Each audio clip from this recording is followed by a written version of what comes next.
Hola, estem al Parc de Vall Paradís de Terrassa, al costat de la Biblioteca del Districte 3. Si veieu a darrere meu, hi ha la Biblioteca del Districte 3.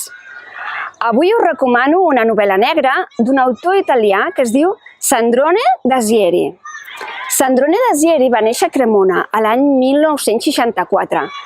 Aquest autor, a la seva joventut, va tenir una vida molt turmentosa i molt reivindicativa.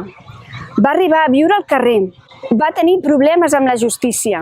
A l'any 1999 va escriure Attenti a Gorilla i a partir d'aquí la seva vida va fer un gir de 180 graus i es va convertir en un dels escriptors més reconeguts del panorama literari italià.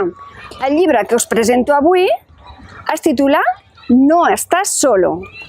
Un nen de 6 anys desapareix a Roma. La seva mare ha estat decapitada i el seu pare és el principal sospitós. La comissària Colomba Caselli s'encarrega del cas amb l'assessorament de Dante Torre. Aquests dos personatges han viscut experiències extremes que els han portat a desenvolupar capacitats extraordinàries per la investigació. Són autèntics genis al més pur estil de Sherlock Holmes i el Dr. Watson. Colomba ha sobreviscut a una actuació policial que gairebé acaba amb la seva vida.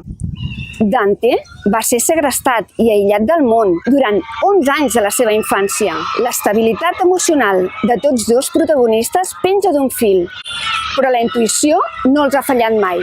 La capacitat de deducció de Dante fa posar els pèls de punta, perquè és una persona neurodiversa. Veu la realitat d'una forma molt diferent a la resta de persones. Està carregat de traumes i angoixes. És agorafòbic. Està enganxat als tranquil·litzants, però alhora és brillant, lúcid i sincer fins a la crueltat. La professionalitat de la Colomba està fora de tota sospita, però ella també està tocada psicològicament.